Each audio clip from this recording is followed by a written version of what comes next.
Hello friends, मैं हूं doctor Siddharth Agarwal, आपका अपना knee and shoulder specialist from Chandigarh.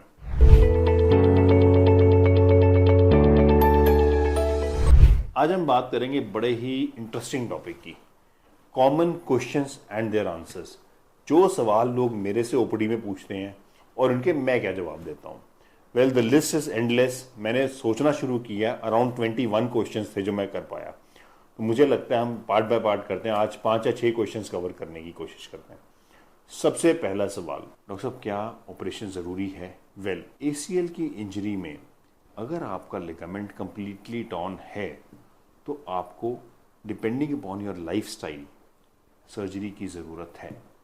अगर आप यंग पेशेंट हैं, 20 साल, 25 साल, 40 साल इवन, और आप एसीएल टीयर में सर्जरी नहीं कराते, आपको कोई दिक्कत नहीं है, आप ज़िंदगी आराम से निकाल सकते हो, कोई मुश्किल नहीं है। इनफैक्ट जो मैंने सबसे लंबे ड्यूरेशन का पेशेंट किया है, she had an injury at the age of 18 साल, 18 years, and I operated at the age of 41 years. 23 साल तक वो इंजरी से चलते रहे। तो ज़िंदगी आपकी बढ़िया चलेगी, पर प्रॉब्लम क्या है, सर्जरी क्यों करानी है? वो है लाइफस्टाइल। आपने सीढ़ियाँ उतरना है, आपको डर लगेगा। आप पार्क में हो या बच्चों के साथ ज़रा सा रन करने लगे, आपको इम्बैलेंस फील होगा। कहीं जंप करना है, छोटा सा गड्ढा है, आपको डर लगेगा। पहाड़ पे कहीं गए हैं, ज़रा सा नहीं उतराई है, यू वोंट फील कॉन्फिडेंट। ज़िंदगी के वो 10 साल 20 साल जो मेन एक्टिव लाइफ के हैं, उसे डर में, कॉम्प्रोमाइज़ में निकालना वो शायद एक्सेप्टेबल नहीं है। इसलिए ये सोचते हुए मेरे हिसाब से complete ACL tear in a young patient surgery should be done. First question, surgery होनी चाहिए? डॉक्टर साहब हाँ जी, सर्जरी होनी चाहिए। नाउ सेकंड क्वेश्चन, सर्जरी क्या होगी? ये बड़ा कॉमन क्वेश्चन है। वेल, सर्जरी कोई भी हो एसीएल की, वो अगर ढंग से की जाए तो रिजल्ट्स बहुत अच्छे हैं। किसी भी इम्प्लांट में, किसी फाइबर टेप में, किसी बायोस्क्रू में, किसी बटन में, जो मर्जी सर्जरी करो, अगर सर्जिकल टेक्निक फॉल्टी है तो वो फेलियर है। तो it is not the type of surgery और द टाइप ऑफ इम्प्लांट जो सर्जरी रिजल्ट में फ़र्क डालता है। फ़र्क डालता है कि डॉक्टर कितना अच्छे से उस सर्जरी को परफॉर्म कर पाता है, उसकी एक्सपर्टीज़ क्या, नंबर 1। नंबर 2, जो वो आपको प्रिकॉशंस, जो वो एक्सरसाइज प्रोटोकॉल्स देते हैं, आप उनको कितनी रिलीजियसली फॉलो करते हो। इन 2 चीज़ों पर डिपेंड करते हैं कि सर्जरी के रिजल्ट्स क्या आते हैं। क्या टाइप ऑफ सर्जरी कर रहे हैं, कौन सा ग्राफ्ट ले रहे हैं, लिगामेंट बीटीबी ले रहे हैं, बोन वाला ले रहे हैं, सॉफ्ट टिश्यू ले रहे हैं, हैमस्ट्रिंग ले रहे हैं, एंकल्स ले रहे हैं, इट इज़ ऑल सेकेंडरी।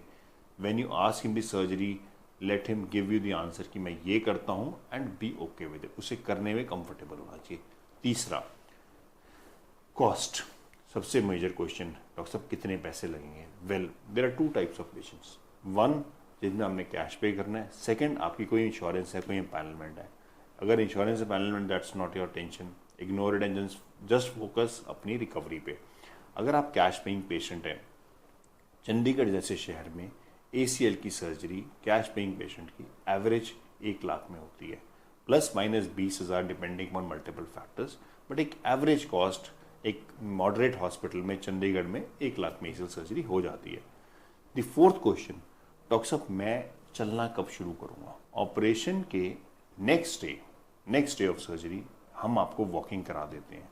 अगर हमें एडिशनल डैमेज आपके नी में ज़्यादा नहीं मिलता तो पूरा वेट डलवा के बिना किसी सपोर्ट के, और अगर हमें एडिशनल डैमेज मिलता है तो विद वॉकर।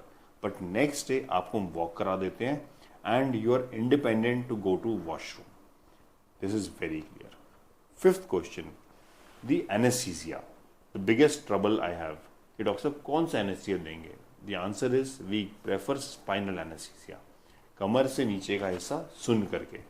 इसमें मेरे को सवाल आता है, डॉक्टर साहब उस इंजेक्शन से तो दर्द रह जाता है पूरी ज़िंदगी, हमें तो वो बेहोशी का इंजेक्शन मत दीजिए। वेल, ह्यूमंस में 80% ह्यूमंस को कमर दर्द है, उसमें से हार्डली 5% को इंजेक्शन लगा है, बाकी 75% को बिना इंजेक्शन है कमर दर्द है। तो फ्रेंड्स, मैं आपको ये बताना चाहता हूँ कि वो इंजेक्शन नहीं है दर्द का कॉज। इट इज़, हमारी बैक पेन वैसे भी होनी है because of our life style, lack of exercise, तो हम उस पर इंजेक्शन पे ना फोकस करें। सो जो एनेस्थीसिया आपके लिए फिट समझा जाएगा, आपकी बॉडी के लिए सेफ समझा जाएगा, वो चलने दीजिए, चाहे वो फुल एनेस्थीसिया बेहोश है या वो हाफ बॉडी है। So let the choice of anesthesia be surgeon's decision and the anesthetist purview depending on your safety. And one more question I would like to cover in this video is hospital stay. How long? Doctor साहब सुबह surgery होगी, शाम को घर चले जाएंगे हम? नहीं. It is not considered safe to go home जिस दिन आपकी सर्जरी होगी, जिस दिन आपको एनेस्थीसिया मिला है. So I always tell my patients कि अगर आज एनेस्थीसिया दिया है तो मिनिमम मैं नेक्स्ट डे आपको घर भेजूंगा. आई वांट कि जिस डे को एनेस्थीसिया दिया है वो रात आप हॉस्पिटल में रखें. हम मिनिमम 24 आवर्स, प्रेफरेबली 48 आवर्स जब पेशेंट कंफर्टेबल हो जाता है तब हम घर भेजना प्रेफर करते हैं.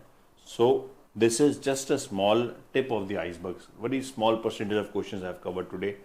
हम और क्वेश्चंस कवर करेंगे और let us talk next time. Till then आप और कुछ मुझसे पूछना चाहते हैं मुझे व्हाट्सएप करिए, ईमेल करिए. I will answer you and wait for my next video and would like to see you again. Thank you.